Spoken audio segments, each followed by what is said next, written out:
नमस्कार श्रोते हो, दीपक रेगे कथाकथन चॅनलवर तुम्ही ऐकताय सुरेश वैद्य लिखित प्राणांतिक ही कादंबरी. आज या कादंबरीचा 6वा भाग. पण श्रोते हो, तत्पूर्वी तुम्ही जर अजूनपर्यंत चॅनल सबस्क्राईब केलेलं नसेल तर प्लीज चॅनल सबस्क्राईब करा. ऐकूया सुरेश वैद्य लिखित प्राणांतिक भाग 6वा. 7च्या सुमाराला मी पुन्हा जयदीप लॉजवर पोहोचलो. चौकशी केली, पण अजूनही आयुबने माझ्याशी संपर्क साधण्याचा प्रयत्न केलेला नव्हता. वास्तविक आत्तापर्यंत त्याचा फोन यायला हवा होता, किंवा आता काम झाल्यानंतर उरलेले 300 रुपये मला द्यावे लागतील म्हणून त्यांनी मला भेटायचं किंवा फोन करायचं टाळलेलं असावं. ही शक्यताही अगदीच नाकारता येत नव्हती. आयुबसारखा माणूस दिलेला शब्द पाळण्यातल्या जातीतला अजिबात नव्हता. कदाचित हेच कारण असावं की त्यांनी माझ्याशी संपर्क केलेला नव्हता. मी लॉजमधनं बाहेर पडलो आणि तडक ताडदेवला इंद्रप्रस्थ बिल्डिंगकडे गेलो. आयुब किंवा नीतानं नाही तर नाही, पण मी आत्ता त्यांच्याशी असलेला संबंध एवढ्या सहजासहजी सोडून देणार नव्हतो. त्यांच्या सतत जवळ राहिल्याशिवाय मला पुढचा धागा मिळणार नव्हता. इंद्रप्रस्थपासून बऱ्याच दूरवर मी डॅटसन पार्क केली आणि बिल्डिंगजवळ आलो. नीताला काय सांगायचं हे मी अर्थातच येताना ठरवलेलं होतं. एवढा वेळ लॉजवर आयुबची वाट पाहिली, तो आला नाही म्हणून त्याला भेटायला आणि माझे उरलेले पैसे न्यायला आलो आहे. नीतासारख्या पोरीचा यावर विश्वास बसणं काही कठीण नव्हतं. पण मी इंद्रप्रस्थजवळ आलो आणि माझी निराशा झाली. पार्किंग प्लेसमध्ये नीताची फियाट नव्हती. म्हणजे ही बाया जागेवर नाही. आता आयुब कुठे राहतो ते मला माहिती नव्हतं. शेवटी मी तिथेच नीताच्या येण्याची वाट पाहत थांबायचं ठरवलं. जवळजवळ 1.5 तास मी नीताची वाट पाहण्यात घालवला. एक अख्ख्या सिगरेटच्या पाकिटाची राख केली, पण नीताचा पत्ता नव्हता. आयुबही इंद्रप्रस्थकडे फिरकला नव्हता. ही दोघं मिळून तर कुठे गेली नव्हती ना. शेवटी कंटाळून मी पुन्हा लॉजवर परतलो. दुसरा काही सोर्सच नव्हता. आता काय करायचं? शेवटी सकाळपासून घडलेल्या घटनांची शांत चित्तानं पुन्हा एकदा मनातल्या मनात उजळणी करायचं ठरवलं. विचार करताना डोक्यात काहीतरी क्लिक झालं तर त्या दृष्टीनं पुढचं पाऊल टाकायचं.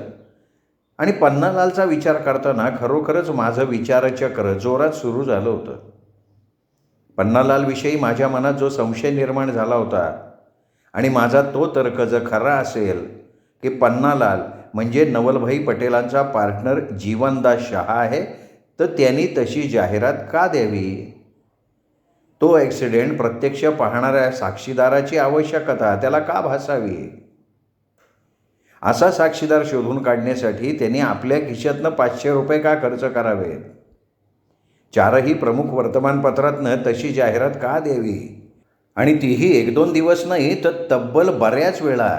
आणि ह्याहीपेक्षा महत्त्वाची आणि गोंधळात टाकणारी गोष्ट म्हणजे असा साक्षीदार मिळाल्यावर त्याच्याकडून त्या ॲक्सिडेंटचा सगळा किस्सा ऐकून घेतल्यानंतर त्यांनी एकदम असा पवित्रा घेतला होता की त्याला त्या साक्षीदाराची मुळीच जरूर नाही. एवढंच नाही तर त्या ॲक्सिडेंटचा किस्सा त्या साक्षीदारानं विसरून जावा असाही सल्ला त्यांनी दिला होता. हे असं का? केवळ तो ॲक्सिडेंट कुणी पाहिलाय का हे जाणून घेण्यासाठी त्यांनी एवढा आटापिटा करावा? आणि समजा पाहिला असला किंवा नसला तरी त्या ॲक्सिडेंटशी ह्या पन्नालालचा संबंध काय? तो ह्या पिक्चरमध्ये कुठे येतोय? आयुबनी माझ्याकडून ॲक्सिडेंट पाहिल्याची खोटी चिठ्ठी लिहून घेऊन नवलभाईंपर्यंत पोचवली होती. याचाच अर्थ ती जाहिरात नवलभाईंनी दिलेली नव्हती. म्हणजेच आयुब नवलभाईंचा माणूस नव्हता. शिवाय त्या चिठ्ठीतला मजकूर असा होता की त्यात नवलभाईच गुंतत होते. माझ्या डोक्यात 2 प्रश्न घोळत होते. या 2 प्रश्नांची उत्तरं मिळाली तर या प्रकरणावर बराचसा प्रकाश पडणार होता.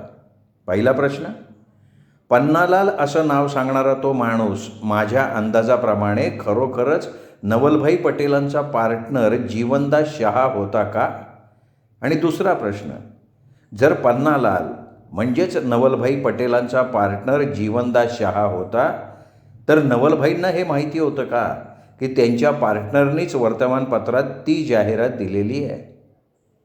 आणि जर माहिती होतं तर तशी जाहिरात देण्यामागचा त्याचा हेतू काय? या दोन्ही प्रश्नांची उत्तरं एकच माणूस देऊ शकत होता, नवलभाई पटेल. आणि त्यासाठी मला पुन्हा नवलभाईंना भेटायला हवं होतं. मनात विचार येताच मी उठलो, रिसेप्शन काउंटरवर आलो. 9 वाजले होते. म्हणजेच नवलभाई ह्यावेळी घरी सापडण्याची शक्यता होती. काउंटरवर येऊन टेलिफोन डिरेक्टरीतनं मी नवलभाई पटेलांच्या घरचा पत्ता शोधून काढला. नवलभाईचा बंगला मरीन ड्राईव्हवर होता. मी लॉजवरनं बाहेर पडलो. लॉजपासून बऱ्याच अंतरावर फुटपाथच्या एका बाजूला डॅटसन पार्क केली होती.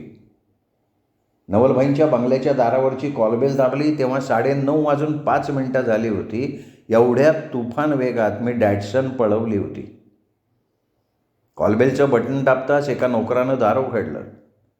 त्याच्याकडे चौकशी करताच समजलं की नवलभाई अजून घरी आलेले नाही आहेत. यावर मी किंचितसं आश्चर्य व्यक्त करताच त्यांनी खुलासा केला की ह्या नवीन कॉलनीच्या व्यापामुळे ऑफिस 7-7:30पर्यंत उघडंच असतं. ऑफिसमधला सगळा स्टाफसुद्धा 8 वाजेपर्यंत काम करत असतो आणि त्यानंतरही साहेब बऱ्याच रात्रीपर्यंत एकटेच ऑफिसात काम करतात. कधीकधी तर ते 12-1ला घरी येतात. आत्तासुद्धा ते कदाचित ऑफिसमध्ये असतील.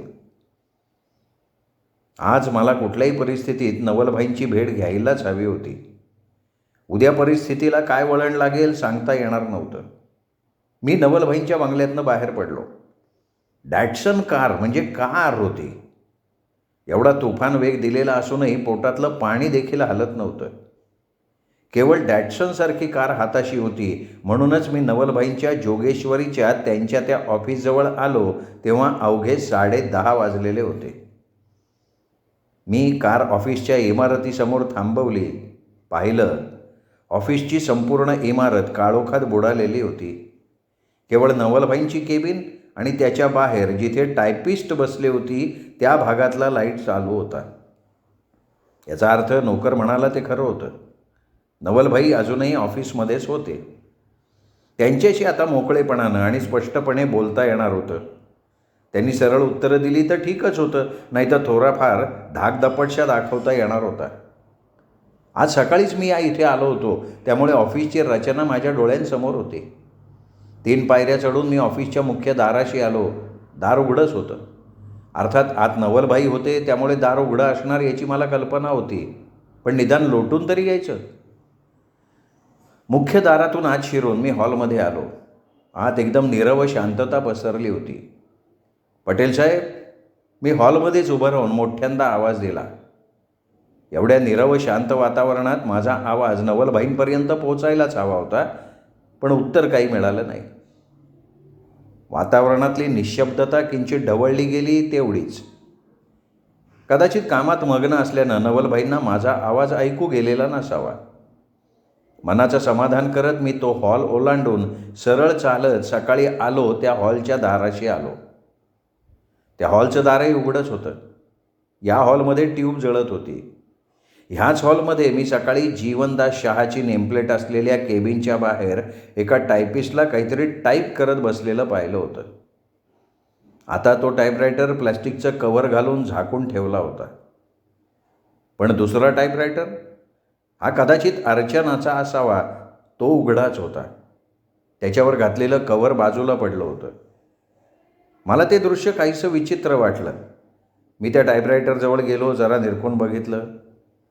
नुकताच कोणीतरी त्या टाईपरायटरचा उपयोग केलेला दिसत होता आणि तो काहीशा जोर जबरदस्तीनं, कारण टाईपरायटरच्या रोलरमध्ये एक कागदाचा तुकडा अडकलेला होता. असं वाटत होतं कोणीतरी त्या टाईपरायटरवर टाईप करत असलेल्या मजकुराचा कागद एका झटक्यात आणि काहीशा निष्काळजीपणे खेचला होता आणि म्हणूनच कागदाच्या कोपऱ्याचा एक तुकडा त्या रोलरमध्ये अडकलेला होता. त्या टाईपरायटरचा उपयोग नवलभाईंनी नक्कीच केलेला नसावा. एवढ्या निष्काळजीपणे ते रोलरमधला कागद ओढून काढणार नाहीत.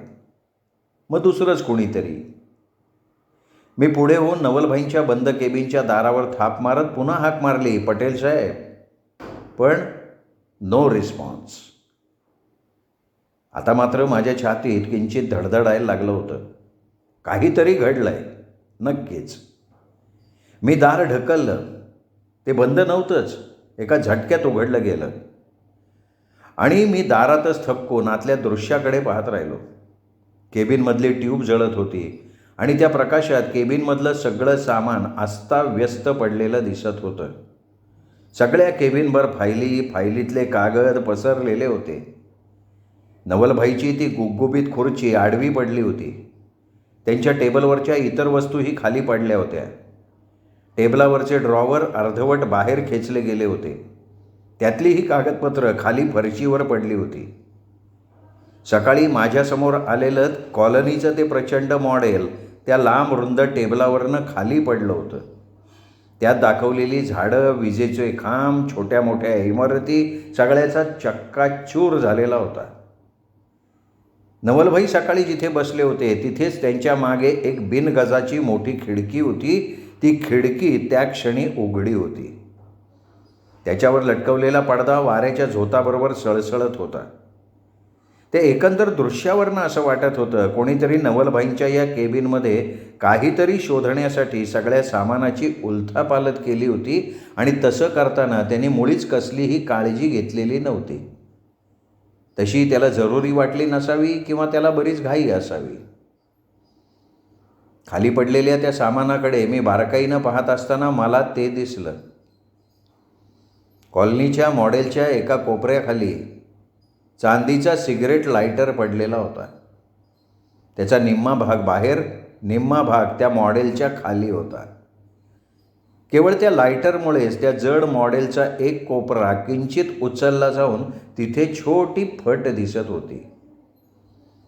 मी त्या फटीत बोटं सारून ते मॉडेल किंचित उचलण्याचा प्रयत्न केला, कारण त्याशिवाय तो लायटर काढताच आला नसता. मॉडेल खूप जड आहे याची मला कल्पना होती. माझ्यासमोरच सकाळी ते मॉडेल 4 हमालांनी उचलून आणलं होतं आणि आणताना ते अक्षरशः घामाघूम झालेले होते. म्हणूनच मला एकट्याला ते मॉडेल उचलणं कठीण जात होतं. केवळ लायटर अडकल्यानं निर्माण झालेल्या त्या फटीमुळे मला त्याच्या सपाट तळाशी बोटं घालता आली होती. शेवटी सगळी इच्छाशक्ती पणाला लावून मोठ्या मुश्किलीनं मी ते मॉडेल किंचित वर उचलण्यात यश मिळवलं. झटक्यात दुसऱ्या हातानं तो लायटर बाहेर काढला. लायटरवरून फार तर 1.25 इंचच मी ते मॉडेल उचलण्यात यश मिळवलं होतं, पण तेवढ्याने माझा संपूर्ण हात आणि दंड भरून आलेले होते.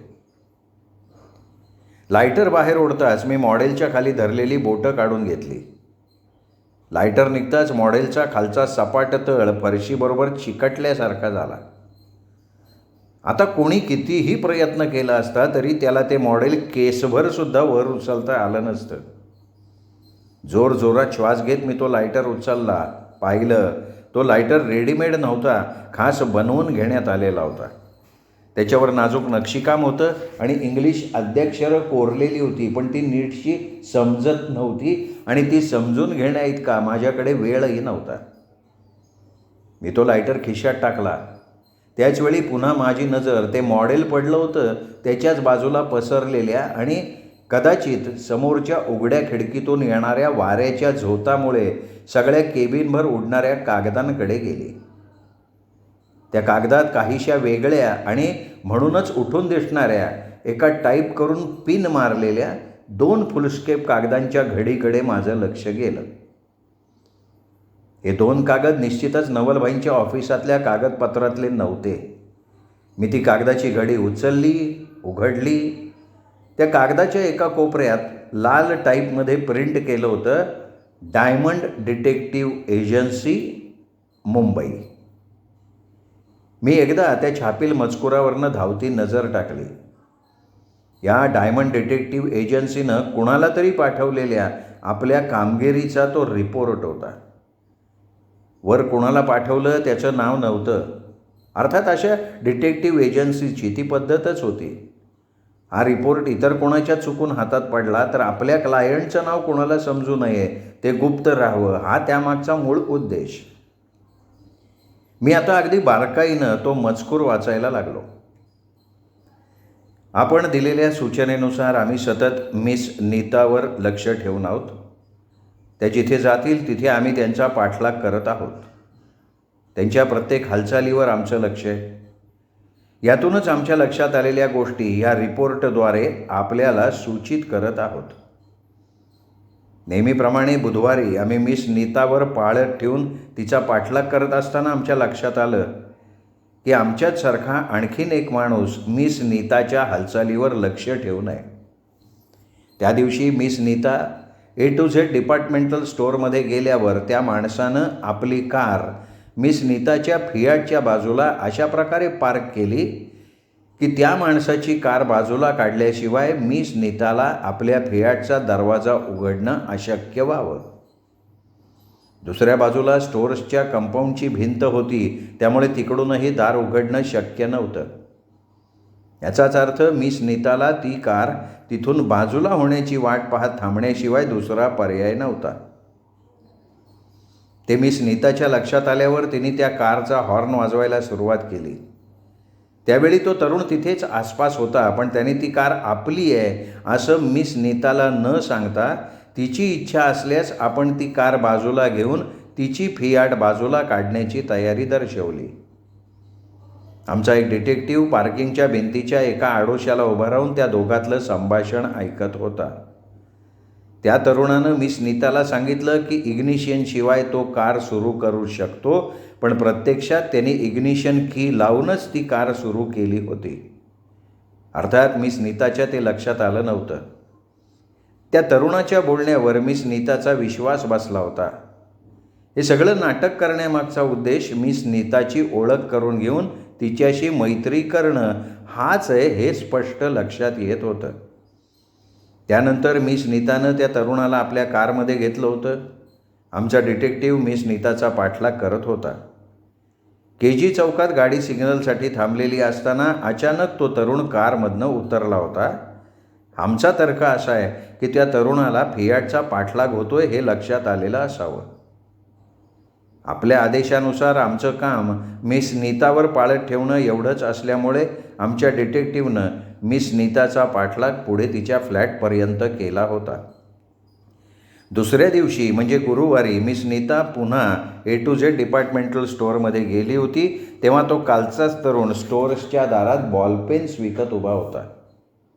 अर्थात हेही मिस नीताला भेटण्यासाठीचं त्याचं नाटक. कारण मिस नीता जेव्हा स्टोअर्समधनं बाहेर पडली होती तेव्हाच तो रस्त्याच्या मधोमध उभा राहून बॉलपेनची विक्री करण्याकरता जोरजोरात ओरडायला लागला होता. त्याचा उद्देश मिस नीताचं लक्ष आपल्याकडे वेधणं एवढंच होतं. त्याप्रमाणे मिस नीतानं त्याच्याजवळ कार थांबवली होती. त्यानंतर त्यांचं काहीतरी बोलणं झालं आणि मिस नीतानी कालच्याच सारखं त्याला पुन्हा आपल्या कारमध्ये घेतलं. ह्यावेळीही आमच्या डिटेक्टिव्हने मिस नीताच्या कारचा पाठलाग केला होता, पण ह्यावेळी तो तरुण मध्ये कुठेही न उतरता सरळ मिस नीताच्या फ्लॅटवर गेला होता. आम्ही आपणास पहिल्यांदाच सांगितलं होतं की मिस नीता काय काय करते, कुठे जाते, कोणाला भेटते इत्यादी माहिती आम्ही गोळा करू शकतो, पण आता फ्लॅटमध्ये काय घडतंय हे समजण्यासाठी आमच्याकडे कसलंही साधन नाही आहे. मात्र तो तरुण कोण आहे हे आम्ही शोधून काढलेलं आहे. त्याच्या डॅटसन कारचा नंबर आम्ही नोट केला होता. RTOच्या रजिस्ट्रेशनवरनं ती कार मुंबईतले एक उद्योगपती किशोर इलेक्ट्रिकल्सचे मालक मिस्टर किशोर फडके यांच्या मालकीची आहे. पण तो तरुण किशोर फडके नाही. किशोर फडके सध्या अमेरिकेच्या दौऱ्यावर आहेत. अधिक चौकशीत आम्हाला असं आढळून आलं आहे की तो तरुण मुंबईतलं एक प्रमुख वर्तमानपत्र न्यू इंडिया टाइम्सचा वार्ताहर आहे. त्याचं नाव विक्रम राजे असं आहे. मिस नीताशी ओळख करून घेण्यामागे त्याचा काय उद्देश आहे हे आम्हाला समजलेलं नाही, पण आपण जर ते शोधून काढायला सांगितलं असतं तर तसा प्रयत्न आम्ही केला असता. त्यासाठीच आम्ही आपणास लगेच ट्रंक कॉल करून सूचना दिली होती. आपल्या सूचनेनुसार आम्ही आजपासून मिस नीतावरची पाळत काढून घेतोय. ह्या लेखी रिपोर्टबरोबर आपण दिलेला ॲडव्हान्स वजा करून उरलेल्या रकमेचं बिल पाठवत आहोत. खाली डायमंड डिटेक्टिव्ह एजन्सीच्या कोणा रिटायर्ड मेजर नाईक नावाच्या अधिकाऱ्याची सही होती आणि त्याच्या खाली कालची तारीख होती. वाचून झाल्यावर मी त्या रिपोर्टची घडी केली, खिशात घातला तो रिपोर्ट आणि त्याचवेळी बाहेरच्या हॉलमध्ये मला पावलांचा आवाज ऐकू आला. त्या नीरव शांततेत तो पावलांचा आवाज नवलभाईंच्या केबिनच्याच दिशेनं येत असल्याचं स्पष्टपणे जाणवत होतं. मी झटकन त्या मोठ्या उघड्या खिडकीकडे धावलो. खिडकीतनं बाहेर पाहिलं. माझ्या कारपासनं किंचित दूर आणखीन एक कार उभी होती. ही कार इथे केव्हा आली हे कळायला काही मार्ग नव्हता. कदाचित मी तो रिपोर्ट वाचण्यात मग्न असल्यामुळे मला ह्या कारचा आवाज ऐकू आलेला नसावा. मी झटकन खिडकीच्या कठड्यावर चढलो. खिडकी जमिनीपासून फार तर 3-1 फुटावर होती. मी सरळ खिडकीतनं बाहेर उडी मारली. त्याचवेळी माझ्या मागे केबिनचा दरवाजा उघडण्याचा आवाज झालेला होता. खिडकीतून उडी मारता क्षणी मी उठलो. वेगानं माझ्या कारकडे पळत सुटलो. कारचा दरवाजा उघडून मी झटक्यात कार स्टार्ट केली. त्याचवेळी कोणीतरी ओरडलं. मी एक उडती नजर त्या उघड्या खिडकीकडे टाकली. खिडकीत कोणीतरी एक जण उभा होता, पण बाहेर काळोख असल्यामुळे आणि आतल्या केबिनमध्ये प्रकाश असल्यामुळे त्याचा चेहरा मला दिसू शकला नाही आणि तेवढा वेळही माझ्याकडे नव्हता. कोण आहे? ठेर जा, नाही तो गोली मार दूंगा. ठेर. तो जो कोणी होता ना तो ओरडला, पण मी तिकडे लक्ष दिलं नाही. तुफान वेगात रिव्हर्स घेऊन मी गाडी रोडवर घेतली. त्यावेळी मी पाहिलं की त्या माणसानंही माझ्यासारखी खिडकीतनं खाली उडी मारली होती आणि तोही आपल्या कारकडे धावला होता. रिअर व्ह्यू मिररमधनं मी पाहिलं ती कारही तुफान वेगानं माझा पाठलाग करायला लागली होती. बांदिवली पार करेपर्यंत मी डॅटसनला फारसा वेग दिला नव्हता, कारण कितीही प्रयत्न केला तरी ती मागची कार डॅटसनच्या वेगाची बरोबरी करू शकणार नाही याची मला खात्री होती. पण मागची कार मात्र जीव तोडून माझा पाठलाग करत होती.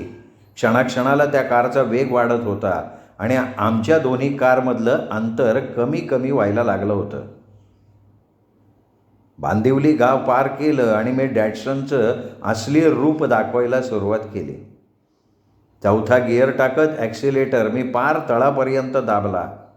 एखाद्या तोफेतून सुटलेल्या गोळ्यासारखी डॅटसन वाऱ्याशी स्पर्धा करत धावायला लागली. SV रोडकडे न वळता SV रोड क्रॉस करून डॅटसन मी सरळ वेस्टर्न हायवेवर घेतली होती आणि तिथून मुंबईच्या दिशेनं सोडली होती. माझा पाठलाग करणारी ती कार कधीच मागे पडली होती. तिला साधा SV रोडसुद्धा पास करता आलेला नव्हता. श्रोते हो, हा होता 6वा भाग सुरेश वैद्य लिखित प्राणांतिक या कादंबरीचा. 7वा भाग उद्या ऐकूयात दीपक रेगे कथाकथन चॅनलवर. नमस्कार.